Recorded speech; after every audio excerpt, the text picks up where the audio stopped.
E aí, torcedor do Verdão, beleza? Mais um vídeo aqui no canal JP Palmeiras para trazer o pós-jogo do Verdão, galera. Palmeiras 2, River Plate 1. Verdão volta para casa com uma grande vitória. Verdão precisa apenas de um empate em casa para se classificar para a semifinal.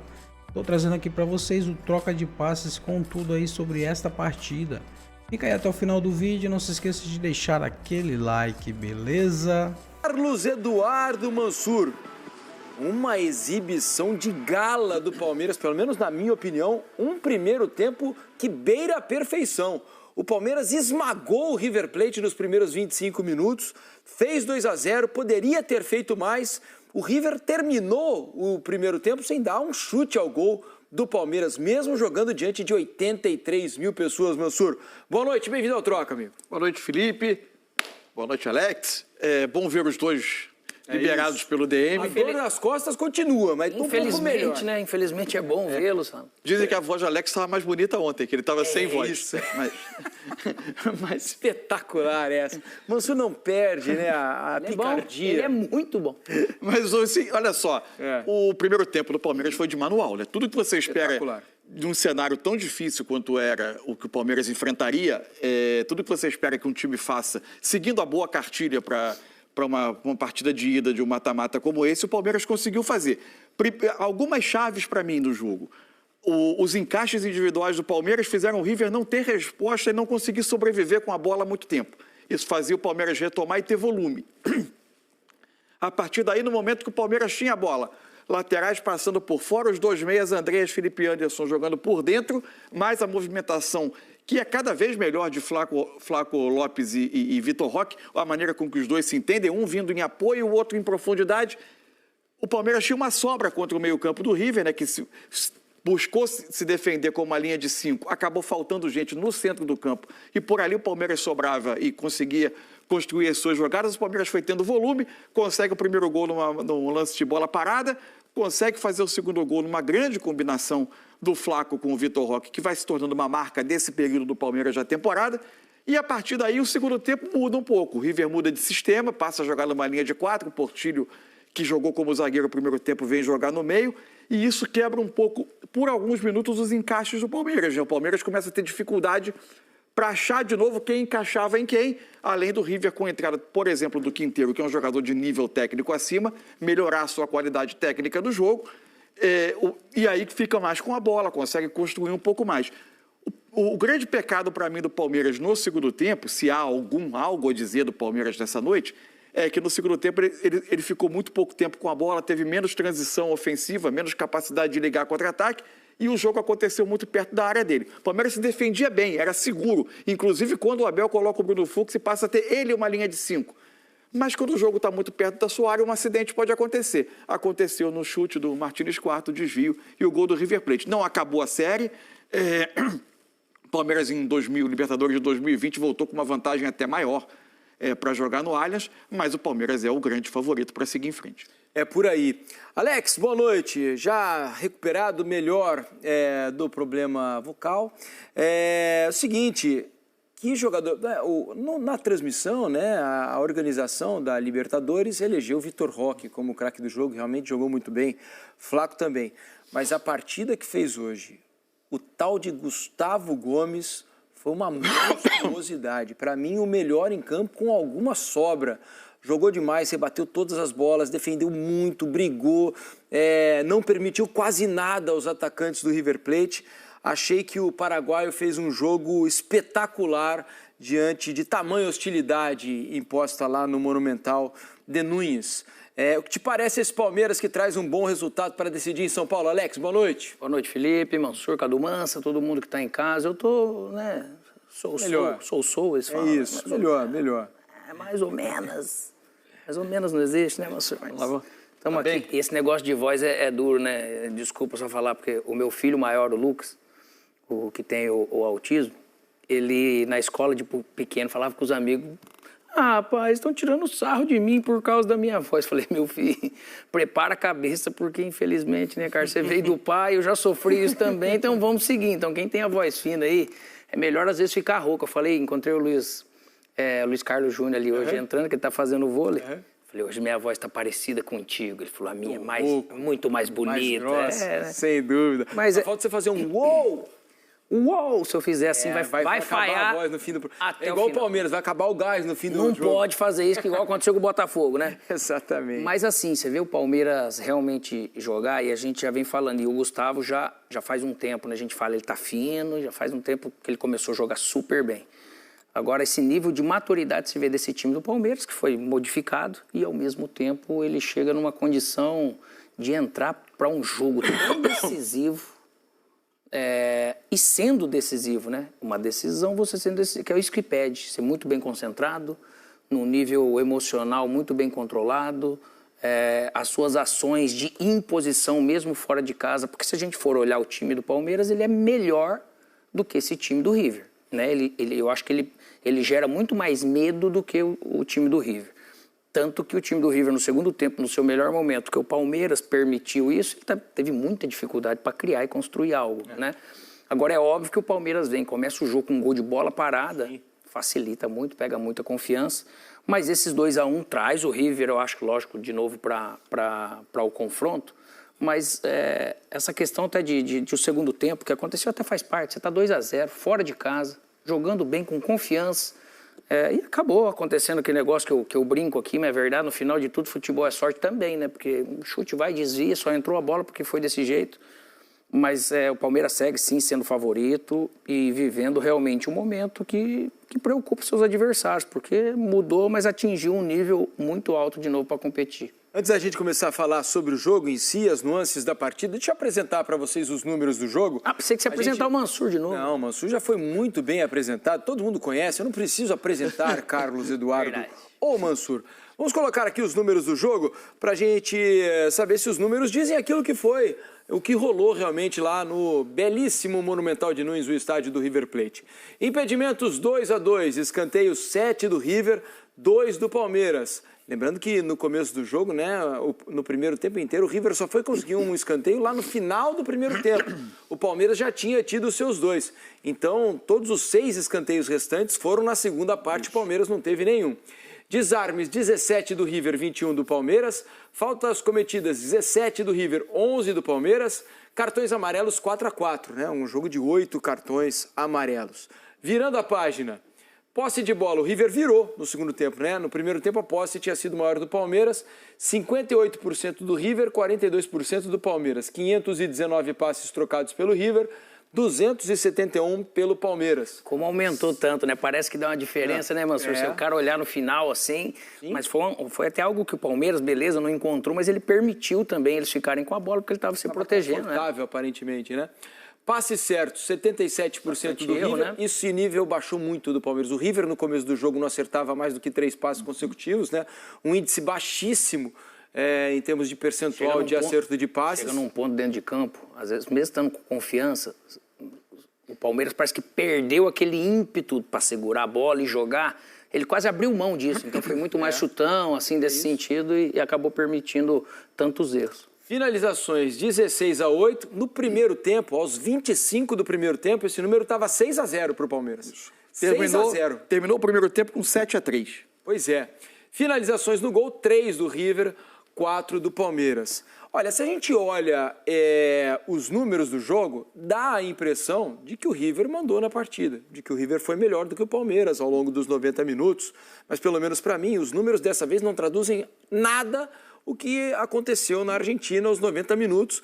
Foi um domínio gigantesco do Palmeiras na primeira etapa, com criação de oportunidades. O Palmeiras fez 2-0, poderia ter feito mais. O Everton sequer tocou na bola com as mãos no primeiro tempo. Todas as participações do goleiro do Palmeiras foram com os pés. No segundo tempo, sim, pelo volume, aproximação da área. Teve muito volume, mas não houve grandes criações. Então, o Everton, estava tentando me lembrar aqui, o Everton fez alguma defesa, assim, de um chute. Ele saiu do gol, né, no lance que, inclusive, torcedores do River pediram o pênalti. Mas não houve uma defesa do Everton, teve? Foram três finalizações no alvo, então... Ele fez 2 defesas, né? Mas não difícil. Ele fez 2 defesas. Nenhuma, né? 2 defesas, mas com com probabilidade de gol baixa. Assim, se você vê, no segundo tempo, o River finaliza 13 vezes e termina o jogo, se a gente pega pelos gols esperados, 0,47, ou seja, a média de gols esperados por finalização é muito baixa. O River mais tentou, chutou de longe, tentou finalizar, teve mais volume, mais rondar a área, mais oportunidade clara de gol. Só diz que o Everton pode chegar amanhã, treinar tranquilo, porque está inteiro ainda. Agora, é evidente que eu imagino que na cabeça do Abel ele esperava um segundo tempo que ele respirasse um pouco mais no jogo. É natural que em algum momento você vai ao Monumental de Nunes enfrentar o River no mata-mata de Libertadores, vai ter passagens no jogo em que você vai precisar defender um pouco a área, eventualmente até sofrer um pouco, nem acho que o Palmeiras tenha chegado a sofrer muito, salvo os minutos finais do jogo ali, em que ele poderia eventualmente sofrer um empate, que seria amargo, né? Não sair de ali já dá uma bloqueada, né? Que você toma um gol, né? Ali você já fica mais cauteloso. É um susto grande. É um tanto amargo você não ganhar um jogo desse que você foi tão superior no primeiro tempo. Mas, queira ou não, tem mérito das mudanças do Gallardo, que é um belo treinador, que acabou também piorando a situação do Palmeiras, né? Então ele coloca jogador com características que teve um impacto no jogo. Ele muda no sistema dele de início do jogo que não tinha funcionado. O Palmeiras tinha anulado completamente. Coloca no campinho para nós ver, Manso, para todo mundo observar aí.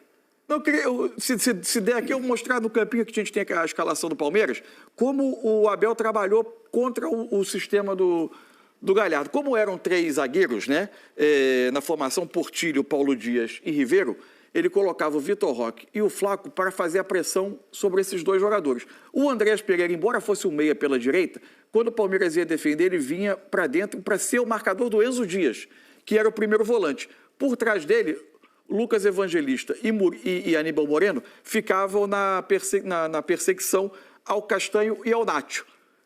O que acontecia pelos lados? O Kelvin era quem saía para buscar o Acunha, a ala pelo lado esquerdo.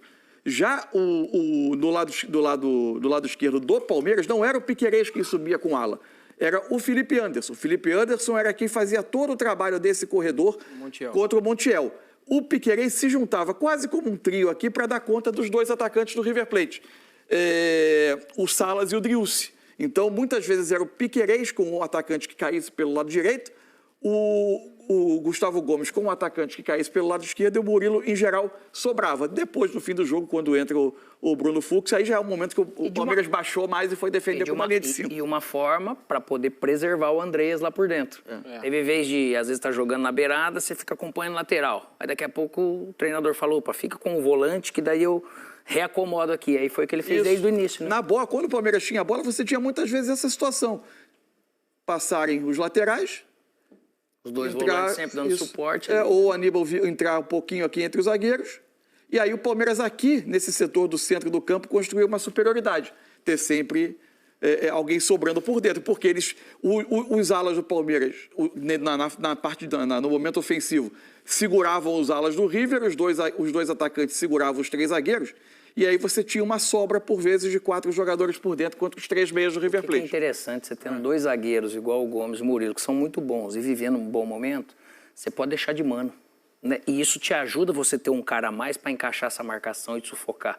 Alguns times a gente vê fazendo isso, não só porque joga com encaixes em toda parte do campo, mas eu confio nesses 2 zagueiros. Se eu for perder a bola, eu vou fazer uma falta. Os atacantes não são mais rápidos do que o meu zagueiro, eu vou confiar nesses 2, né? Claro. E uma outra coisa que eu acho que é bom de se analisar, né? Talvez tenha sido surpresa para bastante gente. A gente aqui, quando falamos durante a semana ao longo sobre esse jogo, a gente não imaginava, né? O Andreas começando o jogo, não. Né? Até por uma questão de hierarquia, de grupo e tal, eu imaginava que ele começasse com o Evangelista, por exemplo, né, no lugar do Andrés, e o Andrés começasse no banco. Começasse quem? O Facundo Torres, né? O Evangelista começou com o Aníbal Moreno. Exatamente. O Andrés começasse no banco. E começasse Maurício ou Facundo Torres partindo da minha direita. A gente imaginava que iniciaria o jogo. E no fim das contas, o Andreas entra e, pelo menos para mim, fez um belo jogo. Né? Conseguiu segurar a bola no primeiro tempo, fazer a bola andar, bate o escanteio. Bate o escanteio do gol. Que sai o gol, né, do Gustavo Gomes. Depois ele participa da jogada do segundo gol, uma saída de bola errada do River, a bola é roubada, ele toca para o Flaco e o Flaco faz a enfiada no espaço para que o para que o Vitor Roque saísse na frente do goleiro. Avalio como bem boa essa estreia do Andrés, não? Boa, e poderia ter causado a expulsão de um jogador do River. Isso. Né? Porque ele toma uma entrada do Portilho. Isso. Portilho dá um carrinho na bola, só que depois sobe demais e com a sola da chuteira, né? Com as travas da chuteira, atinge quase o joelho, na canela, mas é muito alto, bem próximo ao joelho. Será que esse Portilho é o mesmo, é meio parente da Gabi Portilho do Corinthians, da seleção? Não deve ser. Provavelmente. Não é comum, né? Tudo indica porque que um argentino... Há uma enorme possibilidade de que não. Agora, são participações importantes do Andrés ao longo do jogo, né? É a questão, assim, de novo, a forma como o Palmeiras se comporta lá dentro, a gente falou isso quando foi a questão Flamengo e Inter, mas agora é uma questão do cenário do continente, né? Há um tempo atrás, o River até badalou ter trazido alguns jogadores campeões mundiais, quando trouxe, por exemplo, o Pezzella, que agora está machucado, trouxe o Acunha, mas jogadores de uma etapa mais avançada de carreira, de um status no futebol internacional, de uma certa importância, mas não próximos do que o futebol brasileiro consegue ter. O Palmeiras já estava trazendo um jogador que estava em plena atividade na Premier League até outro dia, como titular numa idade de pico da carreira. Pode não ser o jogador mais disputado pelos principais clubes do mundo, senão não estaria no mercado brasileiro, mas o que o mercado brasileiro consegue trazer hoje são jogadores de uma capacidade e o padrão econômico se viu, de certa forma, também no campo, né? O Palmeiras tem mais recursos, o futebol brasileiro... Estou dizendo que o Palmeiras vai se classificar, mas se você soma a excelência de trabalho, capacidade do Abel da remontagem desse time, que nunca tinha sido tão modificado nos outros anos do Abel como nesse, ele encontra uma maneira de jogar nova, o time encaixa e o clube ainda consegue dar, os clubes brasileiros conseguem dar às suas comissões técnicas esse nível de suporte que, por exemplo, Flamengo e Palmeiras dão, isso acaba se manifestando em campo, né? A gente tem, de novo, uma grande possibilidade de ver Você tendo esses comandantes nesse nível, né? Porque você pega... Eu já acho que hoje o Felipe Antos já está entregando o que, de repente, ou perto do que esperava. Né? Fez bom jogo hoje, né? Fez bom jogo, já vem fazendo alguns bons jogos, né? E ele consegue dar essa segurança, às vezes, dando essa ajuda pro Piquerez.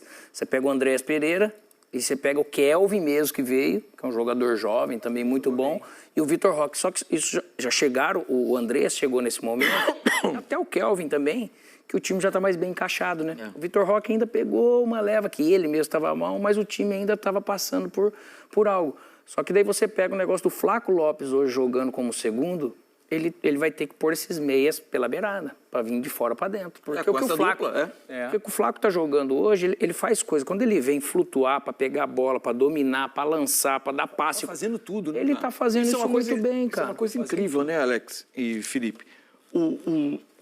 Há um tempo atrás, a gente já conversava às vezes aqui, mas o Flaco pede passagem, o Flaco entra, faz gol, o Flaco entra bem, ele está no momento. Vivia um momento melhor, claramente, do que o do Vitor Roque, quando chegou. A dupla, os dois jogando juntos, eles beneficiaram um ao outro e o time todo. Porque, inclusive, apareceu uma versão do Flaco, uma versão segundo atacante do Flaco, é um jogador de servir o companheiro, que era talvez desconhecida, né?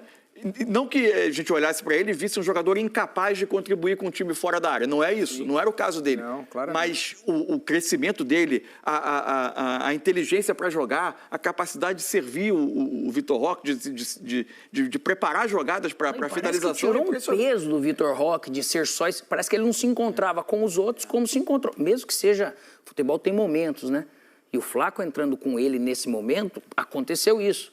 E isso tem tido um impacto realmente muito grande na equipe, cara. E hoje você não tem como você ver o time do Palmeiras... Não tem como. Sem o Flaco junto com o Vitor Roque. Não, e a dupla casou bem, né? Hoje, de novo, passe do Flaco, um passe no espaço até, antes da movimentação do Vitor Roque. O Vitor não tinha... O Vitor reage ao passe. O passe é de chega meia. na frente do zagueiro, né? E na frente, e o goleiro sai, ele toca com categoria. O Vitor não tinha nem feito o movimento, como, entre aspas, sinalizando... Ele só estava bem posicionado. Ele estava posicionado. Agora, ele estava também contra o Paulo Dias, que claramente, em em termos de velocidade, para defender o espaço... Um baile, tanto que sai no intervalo com cartão, inclusive, entre o Martínez e Quarta. Teve uma enorme dificuldade. Mas é o Vitor Roque quem muda a trajetória dele depois do passe acontecer naquele espaço. É isso. Daqui a pouco a gente vai falar mais sobre Palmeiras e River Plate. Deixa eu só dar um dado que eu achei bem interessante. Hoje, mais uma vez, gol de Gustavo Gomes. Ele já tem 14 gols em Libertadores. Né? Ele se igualou a Arrascaeta e ao Caleri, que eles são os segundos estrangeiros com mais gols por equipes brasileiras na história da Libertadores. Esses três, empatados com 14 gols, só estão atrás de Germán Cano e Paolo Guerreiro. Os dois têm 17 gols. Incrível, por times brasileiros. E tem uma movimentação... E é o maior defensor com número de gols na história do Palmeiras. E tem uma movimentação dele no lance do escanteio que é interessante. Ele, mais os outros 2 jogadores do Palmeiras que estão atacando a área, se movimentam os 3 na direção da primeira trave, levam a defesa do River e ele no meio faz a mudança de rota. Curso isso, atrás. E vem atrás e acaba cabeceando no espaço que fica vazio. Joga muita bola o paraguaio Gustavo Gomes. Olha, daqui a pouquinho a gente vai voltar a falar sobre a vitória do Palmeiras, baita vitória contra o River Plate. Traremos as entrevistas coletivas, né? A entrevista do Abel, tudo isso para você daqui a pouquinho aqui no Troca de Passes. Então é isso, torcedor do Verdão, valeu por chegar até aqui no final do vídeo, não se esqueça de deixar aquele like, beleza? Se você ainda não for inscrito aqui no canal, já se inscreva, ative o sininho de notificação para não perder nada que eu posto aqui no canal. Falou e até mais!